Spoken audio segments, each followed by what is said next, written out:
Shalom Aleichem, bonsoir à vous tous.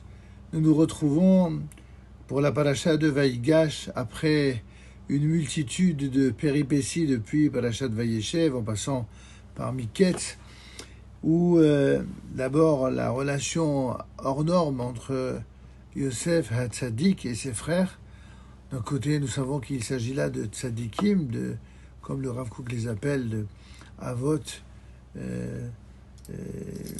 exactement l'image des patriarches, sauf que les patriarches, les premiers, Abraham, Isaac, Yaakov, sont d'un niveau qui est encore plus grand.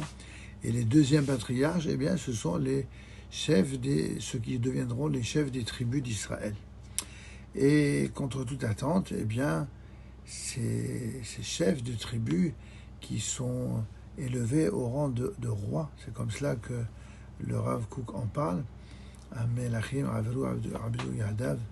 Il s'agit de véritables rois qui vont se comporter comme des rois en général. Eh bien, souvent comme les rois, même les rois, lorsqu'il leur arrive d'être intègres, ne sont pas toujours compris par le peuple parce qu'ils ne sont pas du même niveau. Et il n'y a que dans une certaine idéologie particulière où l'on a habitué notamment les générations modernes à penser que toute personne intelligente peut absolument comprendre et acquérir la connaissance et la conscience de tout ce qu'il y a d'important. Et en vérité, il faut beaucoup plus que l'intelligence ou que des capacités intellectuelles ou politiques pour diriger et gouverner. Il faut quelque chose, un mot qui n'est pas toujours mentionné, qui n'est pas toujours à la mode dans les chancelleries, c'est celui de la morale, la véritable morale. Pas une morale de couloir, ni celle qui est la dialectique à laquelle sont attachés tous les différents hommes d'État, ambassadeurs et autres, avec des langues de bois, avec des langues mensongères. Et il y a ici quelque chose sans précédent. On va voir deux rois qui vont s'affronter. Yosef Hatzadik d'un côté et Yehuda. Yosef sait de qui il s'agit en voyant Yehuda. Il sait exactement la place qu'il occupe dans l'histoire d'Israël. Mais Yehuda, lorsqu'il voit Yosef, pour l'instant, il ne le connaît pas, il ne le reconnaît pas. Ça n'est que bien plus tard, lorsque Yosef se fera connaître à ses frères, ils seront évidemment tous choqués et complètement décontenancés.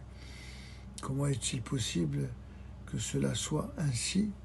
Comment est-il possible ? C'est la question que chacun d'entre nous s'est posée, qu'entre des frères, il puisse y avoir des relations de haine. Pour la première fois, pratiquement dans la Bible, on va voir que cette apparence haineuse, elle n'est là qu'au service de l'unité et au service de ce qu'on appellerait aujourd'hui la réconciliation. Comment le voit-on dans le commentaire du Rav Tzvi Yehuda ? Le Rav Tzvi Yehuda, il commence par mettre en évidence le fait que cette rencontre entre Yosef et Yehuda, eu égard à tout ce qu'on a précédemment dit, c'est une rencontre absolument dramatique, terrible. Et peut-être encore plus pour Yosef au départ, et bien sûr par la suite pour Yehuda. La raison profonde pour laquelle Yosef va se faire connaître, c'est justement pour le rapprochement. Mais comment on peut rapprocher deux êtres dont les positions et les comportements et les intérêts politiques sont aussi divergents ? Évidemment, ces questions, si je les pose, c'est parce qu'elles ne retentissent pas simplement en écho à ce que la Torah nous livre sur la paracha de Miketz, mais dans la réalité de ce que nous vivons aujourd'hui dans l'État d'Israël moderne, depuis que Akadosh Baruch Hu a donné au peuple d'Israël le mérite de retourner sur sa terre, de constituer à nouveau une nation.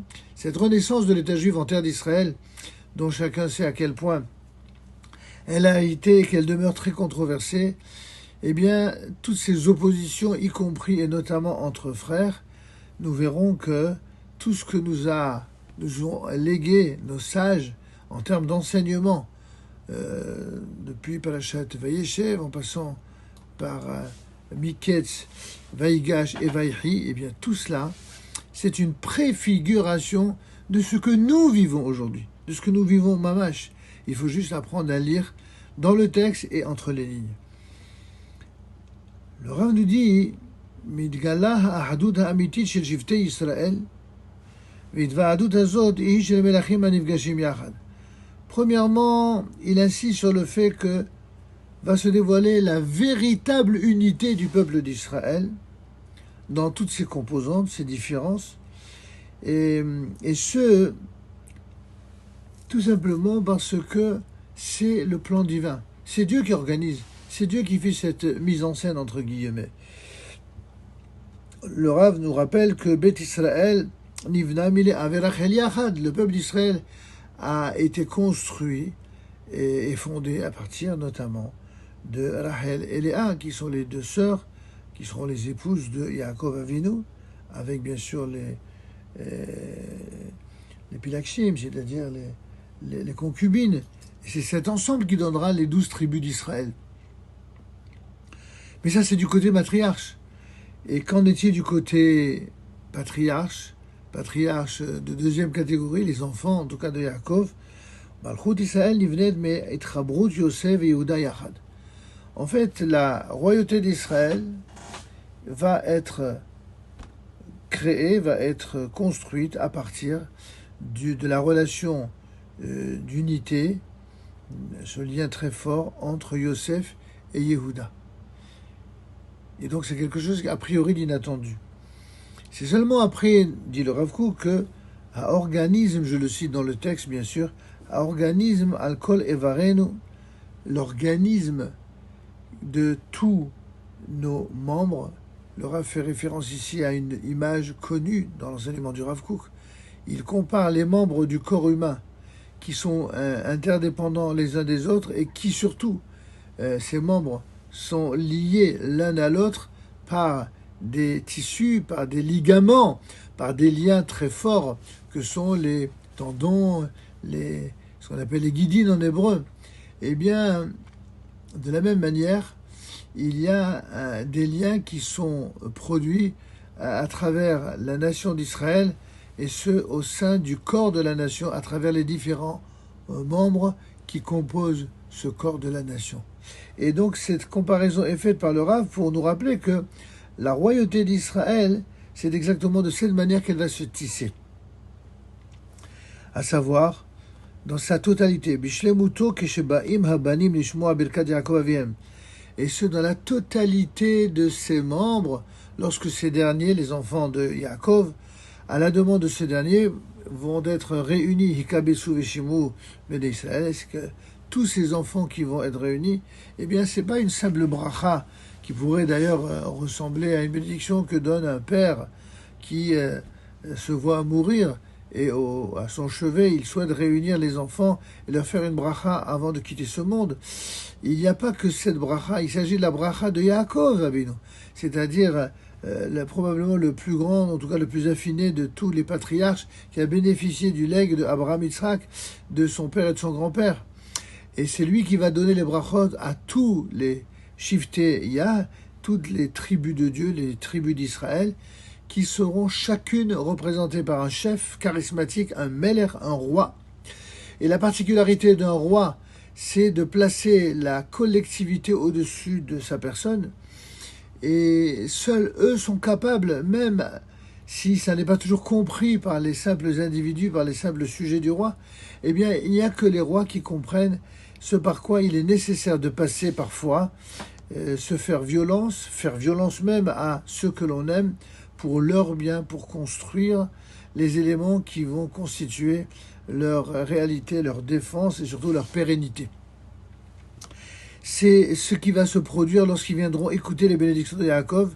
Chacun, insiste le Rav Kook, va écouter ce qui le correspond. Chacun va connaître sa place, son tafkid, son lien. C'est ce que Yaakov Avinu, à travers chaque bracha, il va inculquer à chacun quel est le rôle qui lui est imparti, qui lui correspond, qui correspond à sa personnalité et qui agira en bien pour l'ensemble du corps de la nation, l'ensemble du peuple d'Israël, l'ensemble de la royauté d'Israël.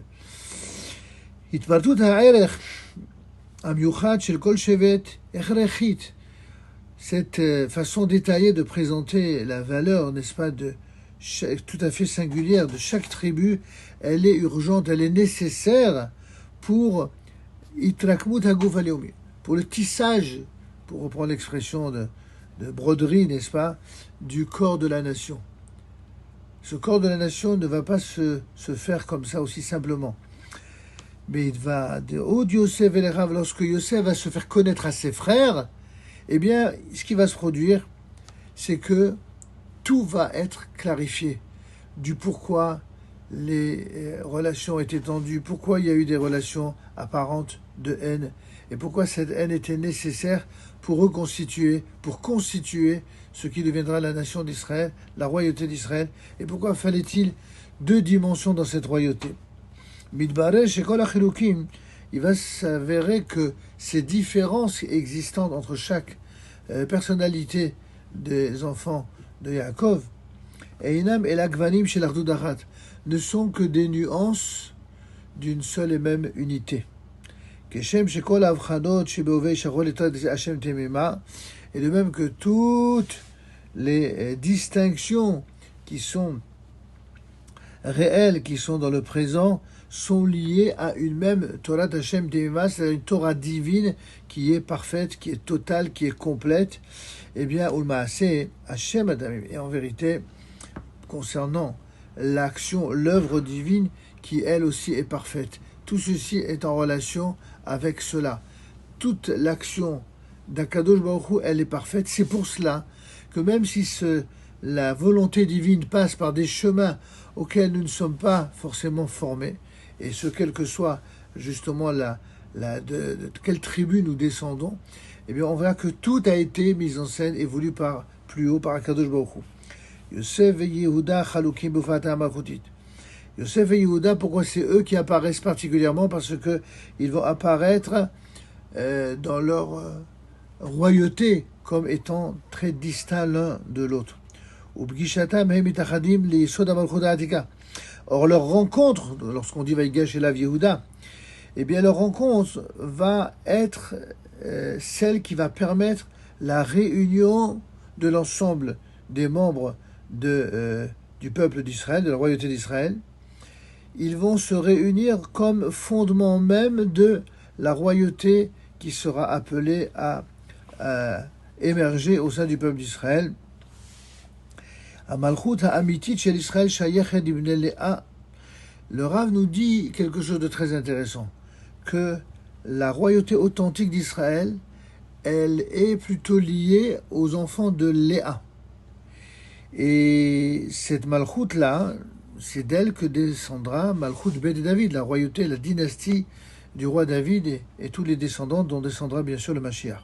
Omnam Lifnechem, cependant, pour avoir le mérite de cette royauté qui s'appelle celle de Bet David, il y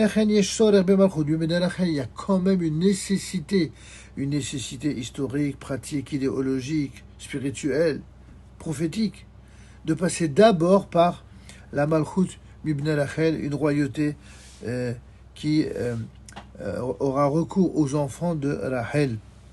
Et c'est qui cette royauté-là? C'est ce qu'on appelle Malchut Shaoul.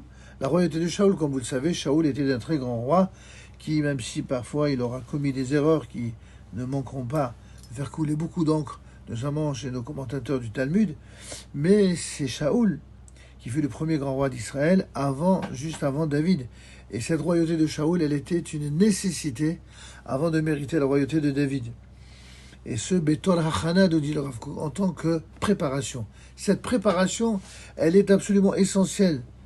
Toute chose qui requiert une préparation, il s'avérera rétroactivement que sans la préparation, jamais on obtiendrait le résultat attendu, escompté, idéal. De la même façon que la royauté de Yosef en Égypte était une préparation à la royauté de Juda en Eretz Israël. Eh bien, dans les parashiot de Vaïgash que nous réciterons ce Shabbat et Vaïchi que nous réciterons la semaine prochaine, Mufirim Ashvatim Betor Atchalat Am Israël.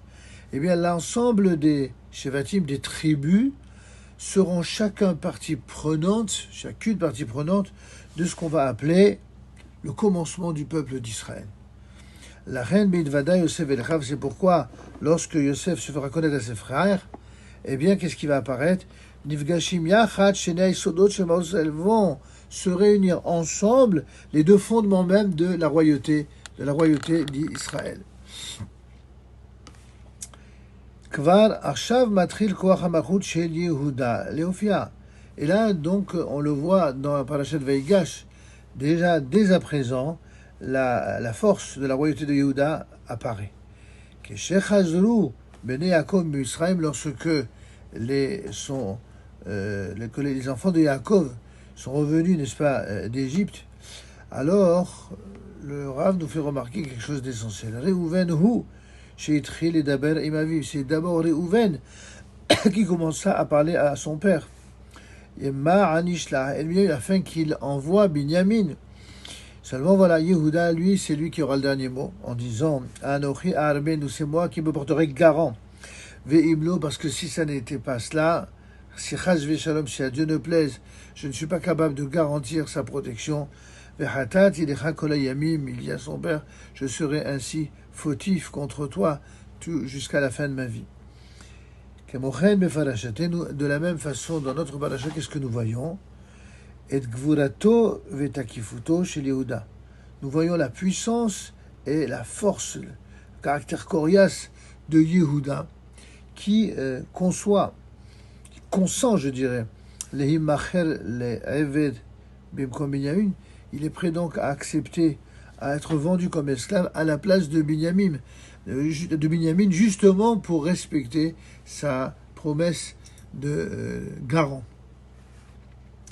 Et après qu'ils se soient séparés, alors Matril et Idgalot Hayesot chez la Binyan Hashem avec l'Israël. C'est là que commencera le fondement, le dévoilement du fondement de cette grande construction, cette construction parfaite et totale du Klal Israël. Et c'est de là que sortiront ces deux dimensions du Mashiach, ces deux Meshichim, Mashiach ben Yosef et Mashiach ben David. Ce sont des notions qui sont très connues pour ceux qui ont étudié notamment le Tol HaKol du Gaon de Vilna et qui ont été développées considérablement par le Rav Kook ainsi que par tous les grands maîtres de la génération, pour bien faire comprendre que de la même manière que la galoute était une nécessité préalable au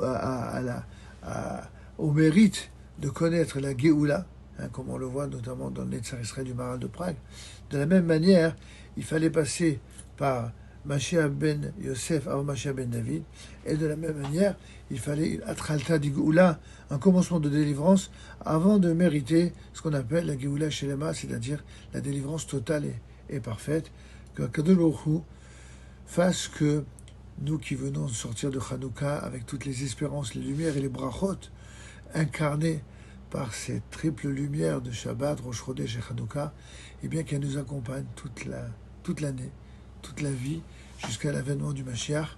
Et comme l'a dit le Rav Kook, l'âme, n'est-ce pas, des Hashmonaïm, eh bien, qui s'est ainsi divisée en d'innombrables faisceaux de lumière et d'étincelles qui ont traversé les générations jusqu'à la nôtre, qu'elle nous fasse ainsi connaître Orosh el Mashiach, la lumière de notre Mashiach Tzedek, Mashiach Goel Tzedek, Bimera Be'amenu, le plus vite possible et surtout de la meilleure façon possible pour tout le peuple d'Israël, d'abord en Eretz Israël bien sûr, mais aussi dans toutes les dimensions de ce peuple partout où il se trouve et qu'il rejoigne ainsi le corps de la nation réuni en sa terre avec sa Torah. Amen, Kenny Ratson, Shabbat, Shalom et Vorach.